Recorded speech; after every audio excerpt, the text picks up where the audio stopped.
April, selamat datang di session April. Seperti bulan kemarin kita udah tahu ya tentang semesta mendukung, ya kan? Energinya emang semesta mendukung di bulan Maret. Bulan Aprilnya kita pingin lihat nih gitu kan, dukungan atau kolaborasi kita dengan semesta itu mewujud seperti apa sih? Ya. Setiap zodiaknya kita akan dalamin lagi ya, dengan energi Jupiter konjang Neptun di bulan April ini.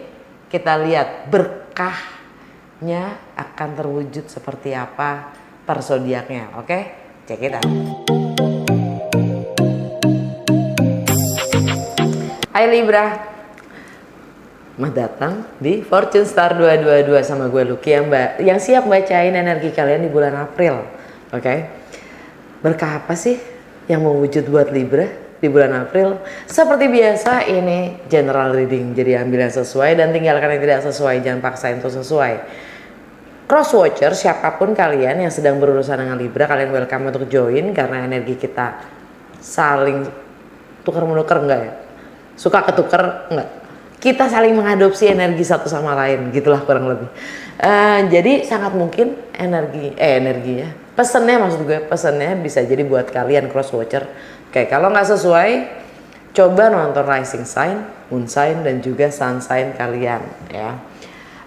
Untuk yang nggak terbiasa nonton gue saranin untuk nonton playlist gue nih 12 rumah astrologi yang menjelaskan secara singkat ya, karena playlist itu isinya 12 video singkat-singkat banget tentang setiap rumah astrologinya, karena gue akan buka 12 kartu yang mewakili 12 rumah astrologi menyesuaikan energi planet yang ada saat ini bulan April ya. Dampaknya apa buat kalian? Oke, langsung aja ya, gue mulai dengan main theme energi kalian di bulan April. Main energi Libra di bulan April.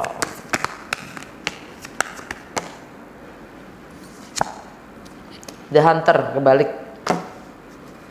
Under the deck, the lower world.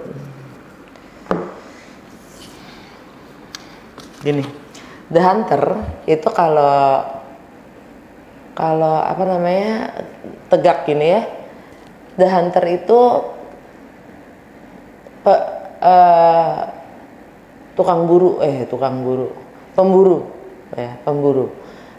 Hunting, suka hunting ya. Artinya kalau ini tegak itu adalah kalian diminta untuk membuat map kalian sendiri, peta kalian sendiri tanpa harus mengikuti instruksi yang sudah ada. Karena instruksi yang sudah ada itu belum tentu sesuai dengan kalian.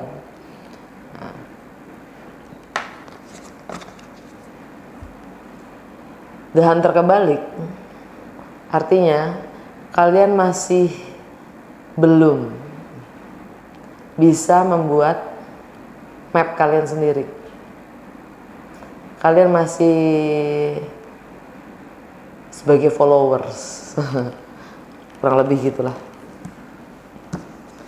Under the deck ya, alam bawah sadarnya adalah the lower world, dunia kegelapan. Alam bawah sadar ya kan, dunia kegelapan memang. Yang mungkin tentang cinta itu sendiri. Yang mana Libra itu kan di bawah pengaruhnya Venus ya.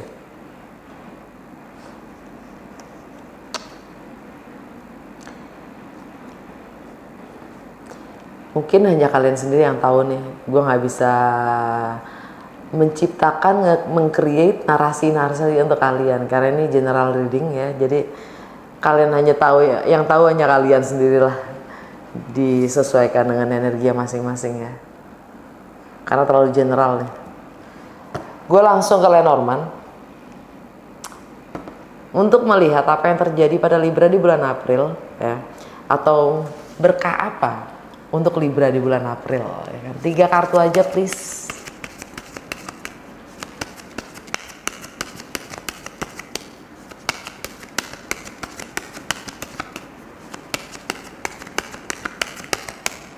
Berkah apa yang termanifestasi untuk Libra di bulan April? Wow.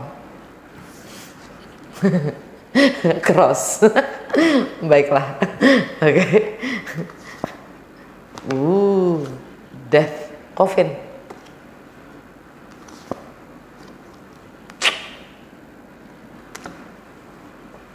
Nggak usah gue sebutin kan. Cincin ya, alam bawah sadar. Well, sumur. Jantung bacaan kalian adalah coffin, peti mati, death. Ada yang memang kalian harus tinggalkan ya. Hanya kalian lagi yang tahu apa yang harus kalian tinggalkan. Sesuatu yang memang sudah tidak ada gunanya lagi ya. Yang udah gak punya manfaat untuk energi kalian sendiri, untuk menjadi yang lebih baik dari yang kemarin, gitu. Atau hanya akan menjadi beban kalau kalian kalau kalian yang belum tinggalkan ya kan, beban yang harus dipikul. Karma, pembayaran, komitmen, ikatan, kontrak.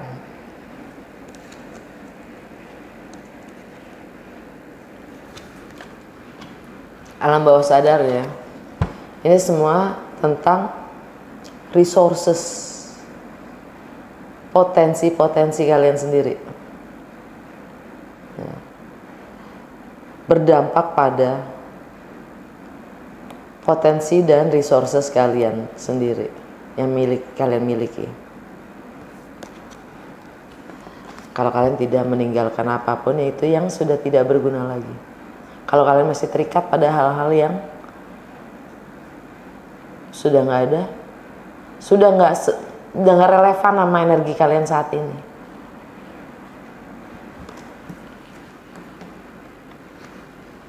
Itu akan menjadi beban untuk apapun komitmen yang kalian ingin kembangkan.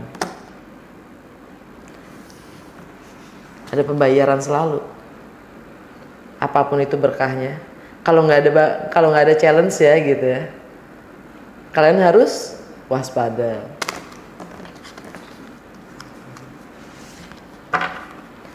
Right, langsung aja ke Lucky Tarot. Kita buka 12 kartu ya. Seperti yang tadi udah gue bilang. Jadi kalau kalian belum nonton aja playlist 12 rumah astrologi supaya kalian ngerti juga gimana gue bacanya. Jadi kali-kali kalau kalian udah terbiasa nonton gue, kalian bisa baca berchart kalian sendiri ya. Apa yang terjadi pada Libra?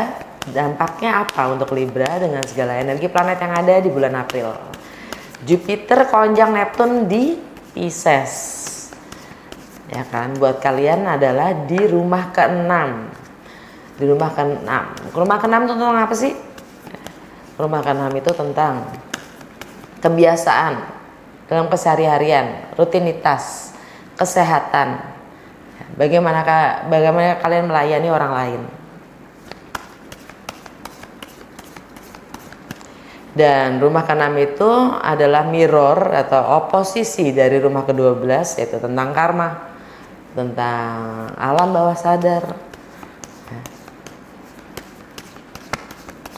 Apa yang terjadi pada Libra? Dampaknya apa pada Libra? Semua energi yang ada di bulan April ini.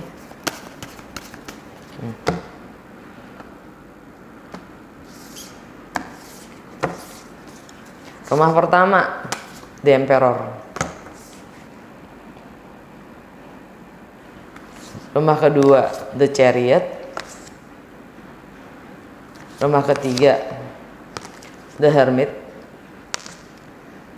Rumah keempat, Judgment. Rumah kelima, Justice. Rumah keenam, rumah keenam, The Devil. Rumahnya Pisces tuh ya. Rumah ketujuh, The Sun. Rumah ke-8, The Wheel of Fortune. Rumah ke-9, The Hierophant. Rumah ke-10, The Hangman. Rumah ke-11, High Priestess. Rumah ke-12, The Empress. Under the Deck, The Moon.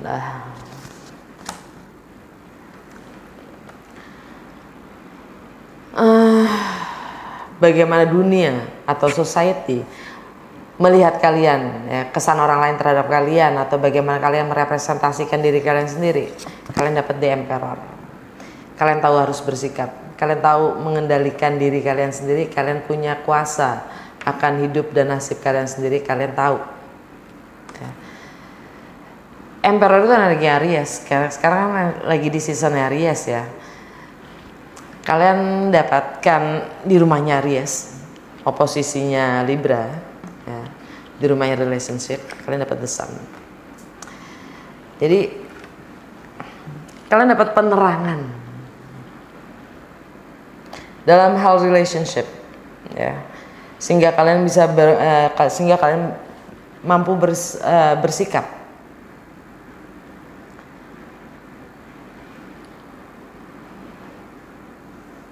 Ya.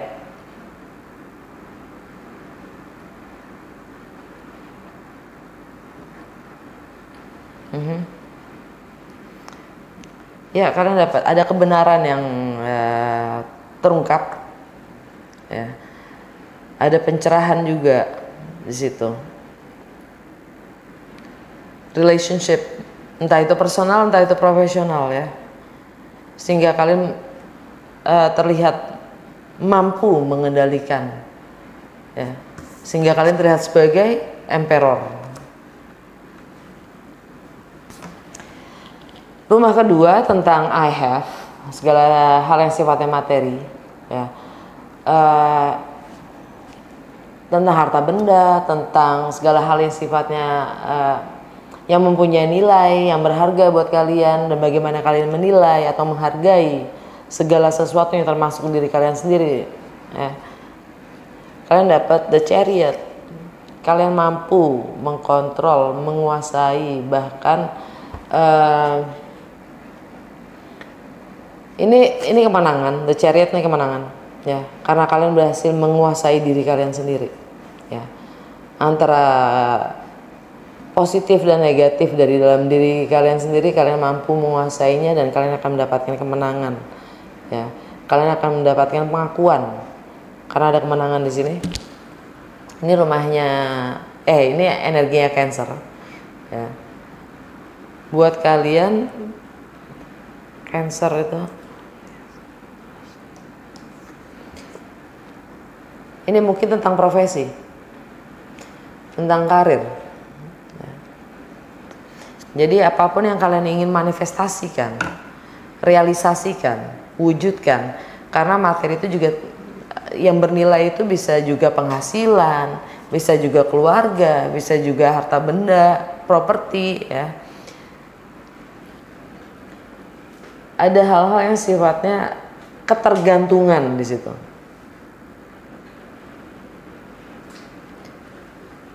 Segala hal yang sifatnya berharga atau bernilai buat kalian, ya. Ada ketergantungan di situ. Kalau kalian bisa menguasai sisi positif dan negatif dari kalian sendiri, apapun itu,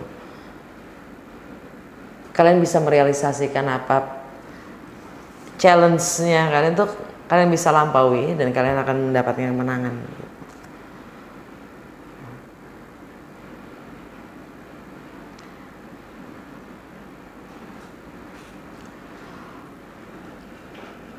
Rumah ketiga tentang persepsi, mindset, aktivitas sosial, bagaimana kalian berkomunikasi dengan lingkungan sekitar kalian, tentang edukasi, pengalaman, wawasan, pengetahuan yang kalian dapatkan dari kecil hingga saat ini, ya. Dan juga higher education. Kalian dapat The Hermit. Ini energi Virgo. Virgo buat Libra itu ada di rumah ke-12. Karma, ending, closure, alam bawah sadar, spiritual. Ya.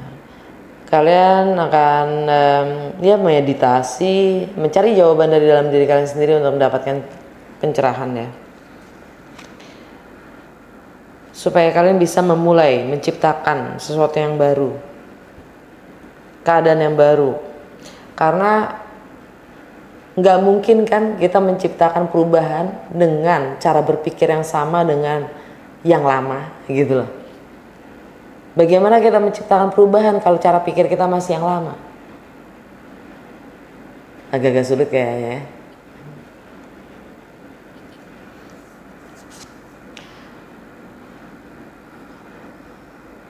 Rumah keempat tentang home, family, foundation, dan tradisi. Kalian dapat judgment. Judgment nih, ya kalian dapat kesempatan kedua untuk memperbaiki, mengakhiri ya, apapun penilaian yang salah atau salah tafsir ya, entah itu positif ternyata negatif, entah itu negatif ternyata positif gitu kan ya. Ini energi Scorpio buat kalian itu ada di rumah kedua. Rumah kedua I have tadi ya, materi tadi, the Chariot.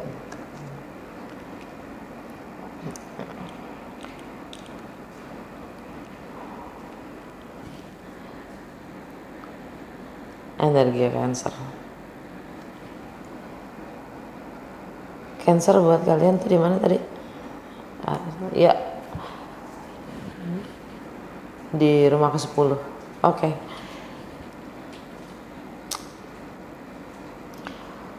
Rumah kelima.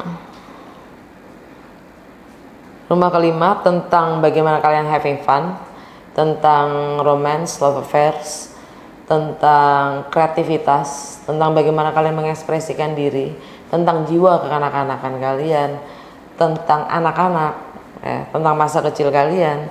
Kalian dapat justice. Ini energi Libra. Kalian diminta untuk adil atau kalian menuntut keadilan. Yang jelas di sini justice itu adalah keseimbangan. Ini energi Libra, energi kalian sendiri. Di rumahnya Libra ada The Emperor. Kalian akan bersikap untuk yang namanya keadilan, untuk bersikap adil mungkin, untuk menuntut keadilan.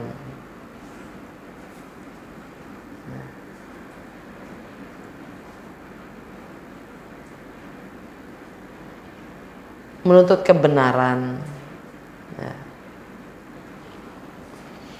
Rumah ke-6 tentang keseharian, rutinitas, kesehatan secara fisik juga ya.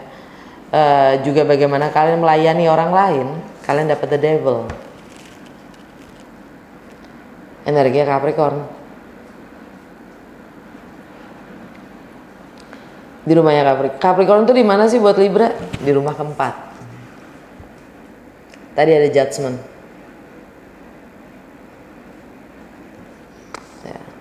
Energi Scorpio.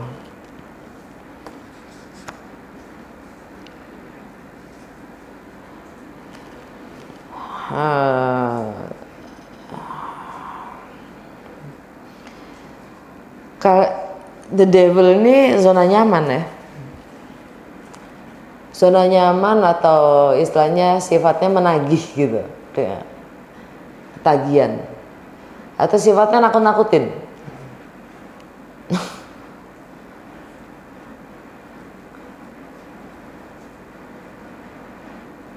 Jadi kalian merasa terikat. Capricorn itu kan di bawah energi Saturn ya. Saturn di Aquarius. Buat Libra itu ya di rumah kelima, Justice.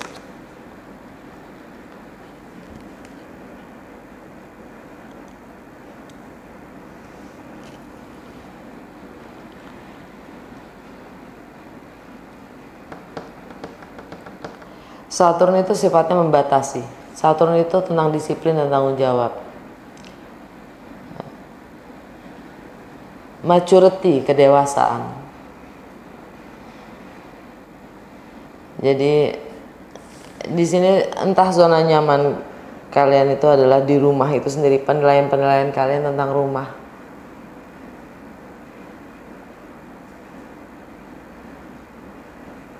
Atau keluarga.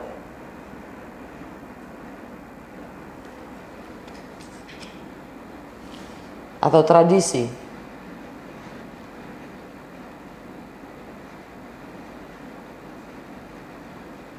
Anyway, lagi-lagi ini general reading, kalian yang tahu situasi kalian sendiri ya, masing-masing. Di relationship, personal atau profesional, entah itu adik, kakak, orang tua, anak, teman, sahabat, ya, kalian dapat the sun. The sun lagi di Aries. Rumah ketujuh itu rumahnya Aries buat Libra. Di sini ada yang terungkap, ya, ada kebenaran yang terungkap, ada pencerahan.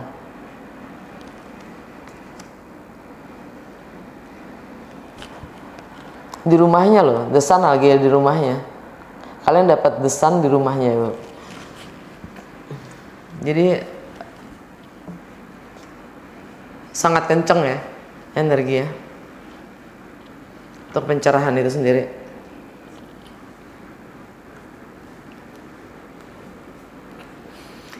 Ya mungkin tentang keadilan itu juga, tentang bagaimana kalian bersikap sendiri.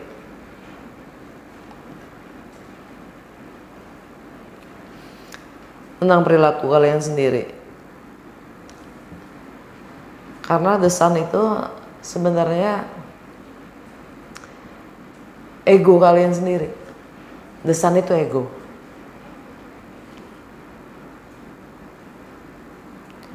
Karena the sun itu di Aries, itu oposisi kalian, itu cermin kalian.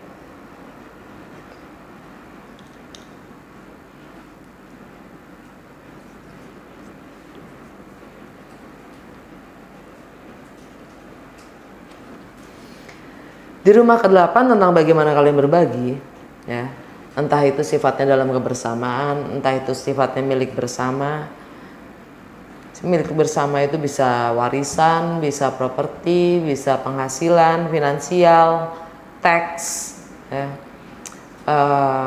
Dan dalam kebersamaan itu juga di rumah itu tentang adanya kontrol, power, ya. Bagaimana kita mengkontrol diri kita sendiri, memberi batasan pada diri kita sendiri, karena kita nggak mungkin kan kontrol orang lain ya, bukan yang nggak mungkin, mungkin banget. Itu namanya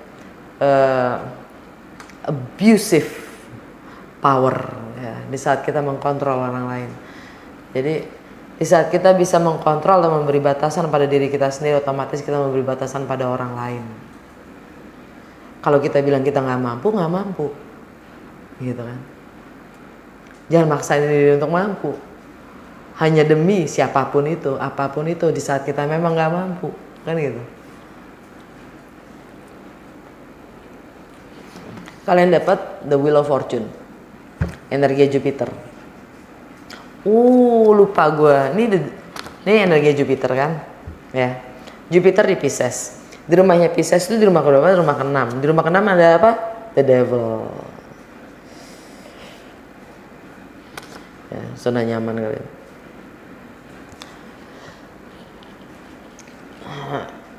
Ini lihat gambarnya ya. Dia menentukan arah itu, roda depan sepeda itu. Dia yang mengambil, dia yang membawa arah, dia menentukan arah. Jupiter itu juga tentang visi, memang. Ya. The Wheel of Fortune itu roda keberuntungan. Kalau kalian tahu itu roda mau diputar ke kiri atau ke kanan, ya, setidaknya digerakkan lah ya gitu. Kalau dia diam, kalau roda itu diam ya dia juga nggak akan membawa kemana-mana ya, nggak akan bergerak ya. Roda keberuntungan juga nggak akan keberuntungan juga nggak akan datang kan ya. At least ada tindakan. Nah, tindakannya itu arahnya tetap kita loh yang menggerakkan, kiri atau kanan gitu. Nah, Jupiter konjang Neptune di Pisces. Hati-hati dengan masalah ketagihan di sini. Karena Neptune itu mimpi ya. Neptune itu imajinasi.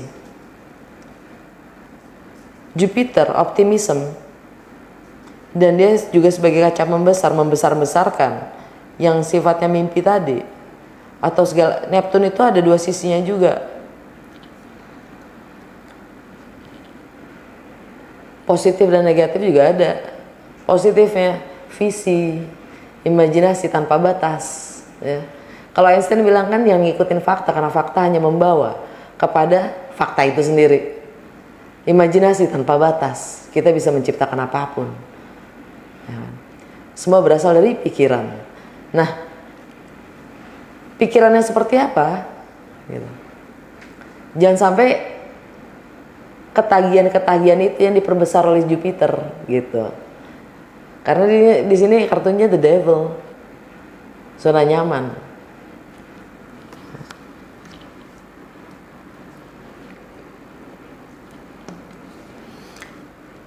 Dan bagaimana kalian berbagi di rumah ke-8 The Wheel of Fortune, energi Jupiter. Kalau kalian tahu kemana arahnya, keberuntungan itu pasti ada gitu. Itu sudah dijanjikan gitulah bahasanya. Rumah ke-9 tentang bagaimana kalian melampaui batas kalian sendiri, tentang travel, tentang segala sesuatu yang sifatnya berjarak, tentang foreign, segala sesuatu yang asing atau baru ya, tentang perbedaan budaya, agama, latar belakang, dan juga filosofi mungkin, dan higher learning juga hukum. Kalian dapat di Hierophant. Tradisi, institusi, tentang iman ya, kepatuhan, tradisi, komitmen. Kali ini energi Taurus.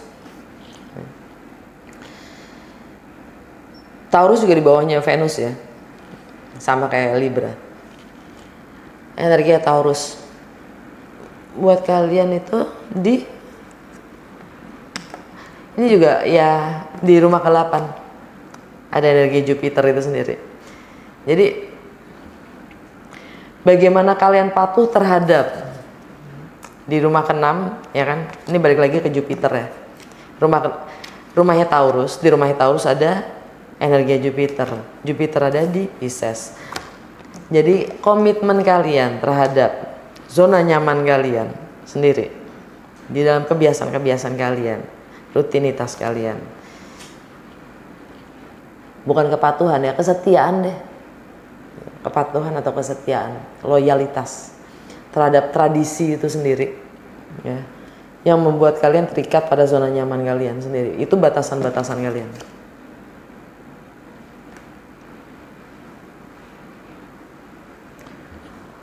Rumah ke-10 tentang bagaimana tentang karir, reputasi, long term goal, dan juga status. Kalian dapat The Hangman. Wow. Energi Pisces lagi. The Devil. Ada ketergantungan dalam kebiasaan-kebiasaan kalian, keseharian kalian. Mungkin entah itu melayani orang lain. Libra kan terkenal sebagai people pleaser ya. Karena selalu ingin berusaha berkompromi. Tidak mau merugikan siapapun. Ingin selalu menyenangkan semua pihak. Tidak mau berpihak ya. Kata lainnya adalah people pleaser. Pengorbanan juga. Iya, pengorbanan. Mengorbankan diri bukan? Iya.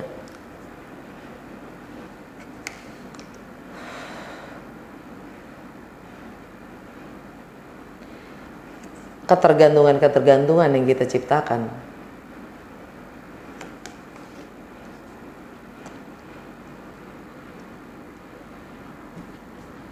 Keterikatan.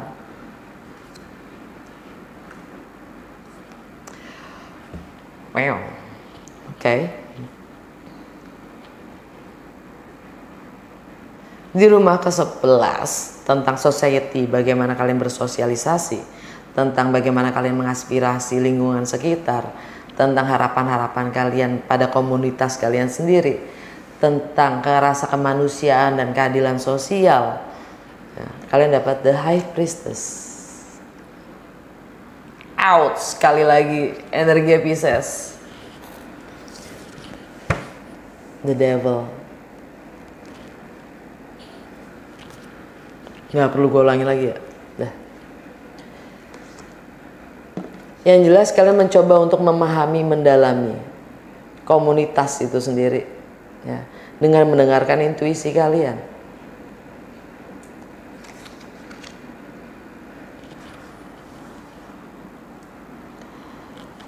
Mempelajari karma, alam bawah sadar dari komunitas-komunitas di mana kalian berada.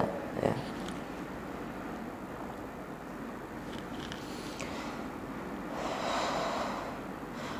Rumah ke-12 yang mana originalnya adalah rumahnya Pisces, tapi buat kalian adalah rumahnya Virgo. Ya.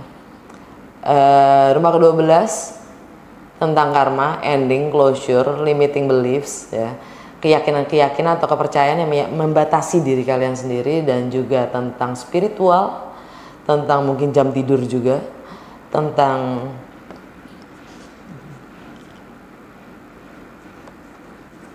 ada di Empress. Kalian dapat di Empress. Ini energi Venus. Kalian sudah siap, kalian ready. Alam bawah sadar kalian ini udah siap menciptakan situasi, melahirkan situasi, lingkungan atau apapun yang baru deh, suasana yang baru. Venus masuk ke Pisces tanggal 5 April.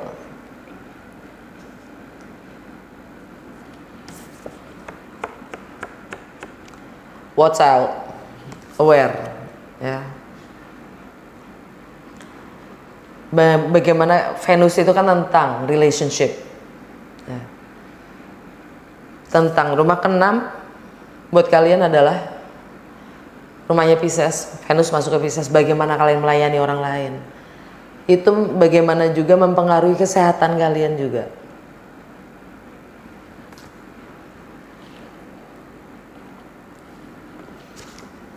Ingat, kalian ingin memulai sesuatu yang baru, ya.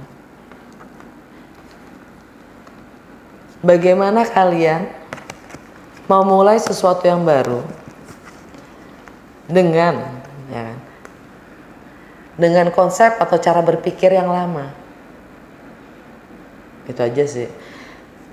Coffin tadi nih, peti mati, ya kan, memang harus ada yang sudah ditinggalkan, yang udah gak selaras dengan energi kalian saat ini, karena semua itu menyangkut resources kalian.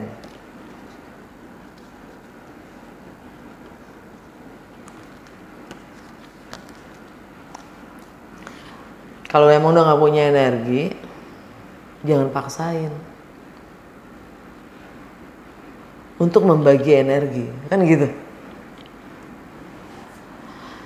Oke, udah segitu aja. Semoga berguna, resonate ya. Kalau memang iya, jangan lupa untuk like, comment, and share.